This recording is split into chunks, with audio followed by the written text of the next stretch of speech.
Julien, merci d'être parmi nous. Merci à toi, merci à vous de me recevoir. On va parler un petit peu de ton parcours. Alors, comment est-ce que tu as commencé dans l'industrie ?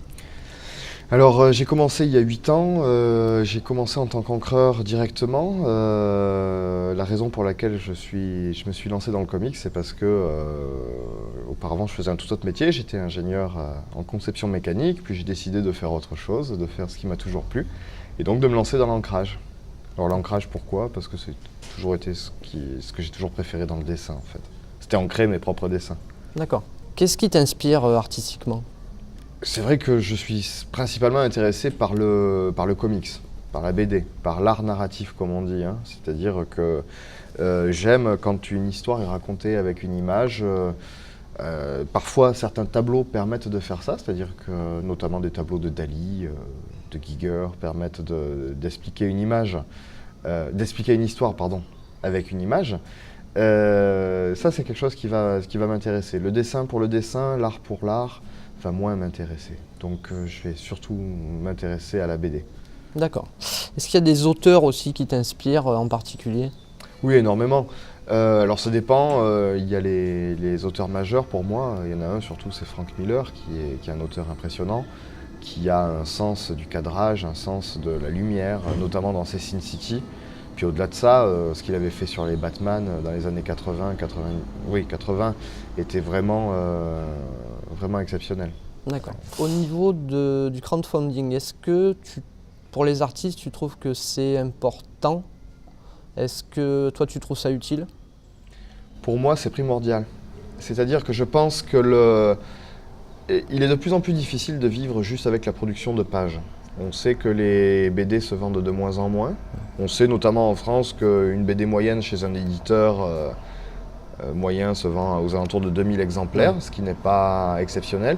Donc on comprend bien qu'un auteur s'il lui faut un an pour faire une BD de 45 pages, 46 pages, il aura du mal à en vivre. Je dirais que c'est peut-être un peu pareil avec les auteurs de comics, parce que les ventes se tassent un peu.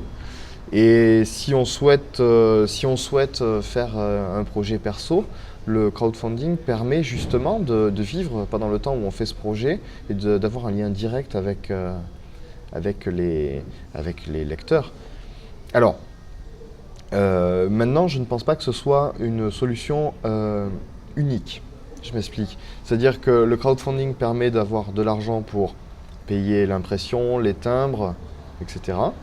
C'est déjà énorme, grâce à ça le projet peut se faire, mais on peut espérer peut-être plusieurs canaux de financement. D'accord. Mais ça en est un. Okay. Là où il y a quand même quelque chose à savoir, c'est que l'auteur, du coup, il dépasse sa fonction d'auteur. C'est-à-dire qu'au début, l'auteur, il se contentait de produire des pages. Maintenant, il va devoir vendre son travail, faire du marketing, faire du public relations, s'occuper de l'imprimeur. Tout ça, c'est quelque chose... on est obligé de diversifier notre travail. Okay. Est-ce que tu as des futurs projets personnels à nous présenter peut-être ? Oui, alors déjà... Au moins en parler. Oui. Donc actuellement, je suis en train de travailler avec Thierry Mornay. Donc Thierry Mornay des éditions Delcourt. Mais là, c'est sur un projet à lui qui est personnel, qui s'appelle Le Garde républicain. Et donc, il m'a écrit un script d'une quinzaine de pages pour un épisode court que je vais dessiner et ancrer. Bien. Donc cette fois-ci, je vais tout faire. Peut-être pas la couleur quand même. D'accord. Ouais, c'est quand même un métier coloriste. Et en tout cas, ce n'est pas le mien. Voilà, donc je vais faire une histoire courte avec Thierry Mornay. Et à côté de cela, j'ai un projet de bande dessinée personnelle que je vais écrire, dessiner, ancrer. Peut-être même rajouter un petit peu de couleur, mais léger. Voilà, donc ça se passe dans les années 70 à New York avec des groupes de rock, des groupies et des meurtres. D'accord. Voilà. Comics ou plutôt franco-belge ? Oui, comics. Je viens du comics. Ouais. C'est vraiment, c'est pas une question de valeur entre les deux, c'est juste que c'est quelque chose que je maîtrise mieux, que j'aime lire, donc je connais les codes. Et donc ça serait un comics a priori en 5 chapitres, donc 5 épisodes d'une vingtaine de pages grosso modo. Voilà. D'accord. Alors, tu as travaillé pour les comics, tu as travaillé aussi sur Masqué. Oui. Les différences de travail entre le franco-belge et le comics en tant qu'encreur. Eh bien, En tant qu'encreur, je dirais qu'il y a une différence majeure, c'est qu'un éditeur américain sait ce que tu fais. Ouais.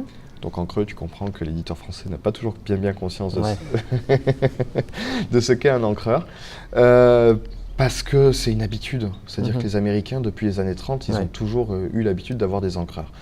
En France, c'est quelque chose qui est peu commun, donc c'est pas évident. De toute façon, on est déjà dans une case qui n'existe pas. C'est-à-dire même sur les sites de BD, on est soit crédité en tant que dessinateur, soit en tant que coloriste, parce que la case encreur n'existe pas. D'accord. Et je dirais que tout est un peu à l'avenant, malheureusement. C'est-à-dire que on travaille un peu.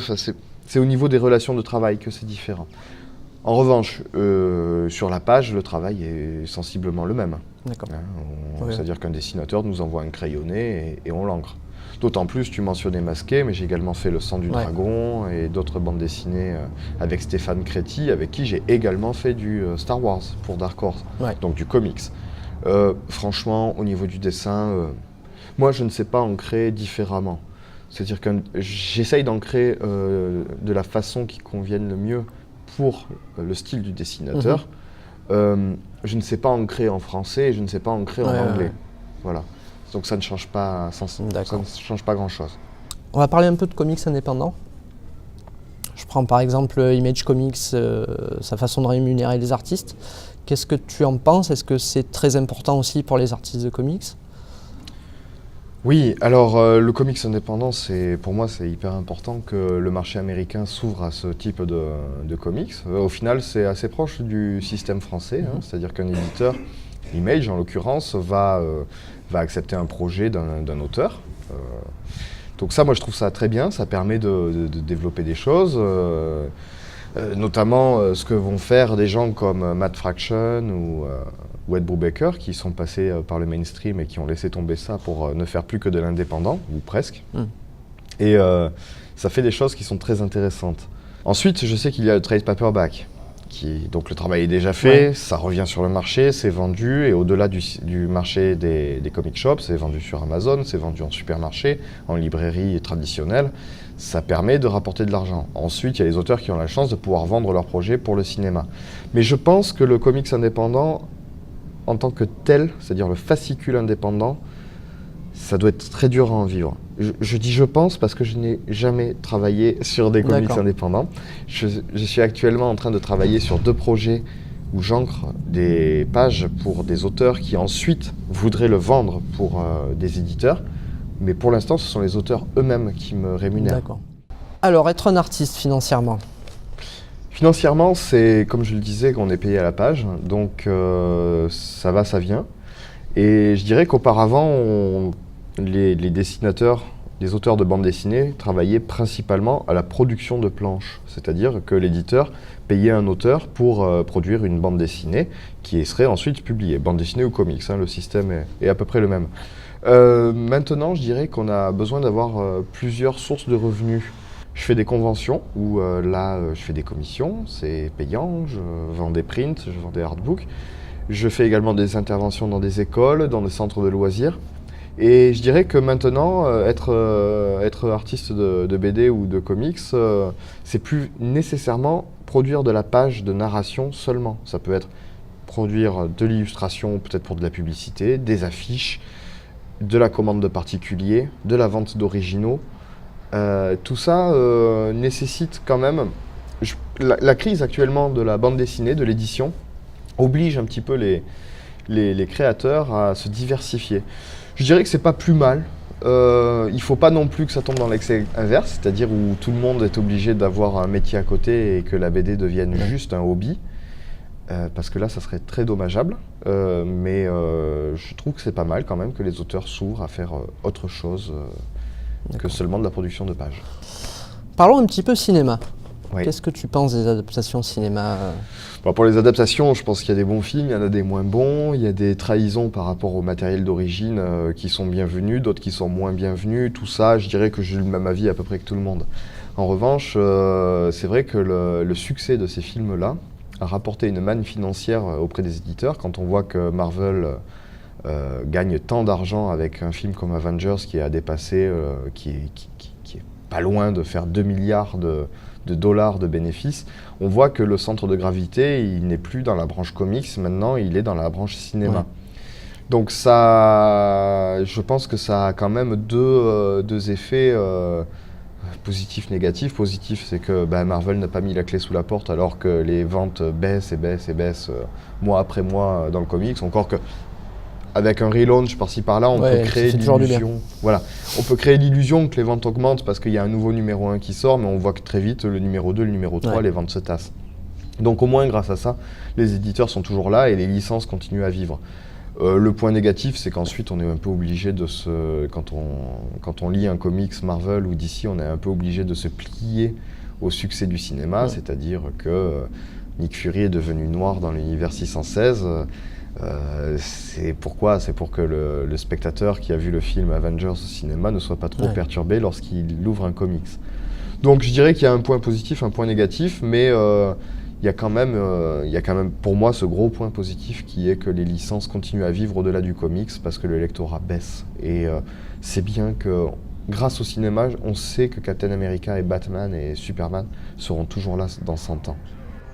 Alors, c'est bientôt la fin de l'interview. On va faire quelques questions rapides. Tu es un film, lequel? Il y en a beaucoup. A Single Man de Tom Ford. Un personnage de bande dessinée. Peut-être Daredevil. Un groupe de musique. Probablement Pink Floyd, que je peux écouter tous les jours ou presque. Un animal. Le chat, sans hésitation. Tu es un livre. Peut-être W ou le souvenir d'enfance de Georges Perec. Enfin, tu es un autre auteur de bande dessinée. Il y en a un que j'aimerais bien avoir son talent, ça serait Bill Sienkiewicz. D'accord. Ouais, parce que ce bonhomme, il prend n'importe quel feutre sec et il réussit à faire un tableau digne d'un maître de la Renaissance. Et je trouve ça assez exceptionnel. Merci, c'est la fin de l'interview. Merci à toi, merci à vous. Merci beaucoup. Bonjour, je suis Julien Egonarbert, dessinateur et encreur de comics. Et je tenais à vous remercier, vous tous qui me suivez depuis pas mal d'années maintenant, sur Facebook, Twitter, Instagram, je suis de partout. On peut me trouver sur les réseaux sociaux. Et un merci tout particulier à tous ceux qui m'ont déjà commandé des commissions, qui ont participé à la campagne de financement participatif sur Ulule pour mon dernier artbook. C'est grâce à vous que ça fonctionne et j'en suis ravi. Et donc encore une fois, retrouvez-moi sur Facebook, n'hésitez pas, il y a encore plein de places et venez nombreux. Merci beaucoup, ciao.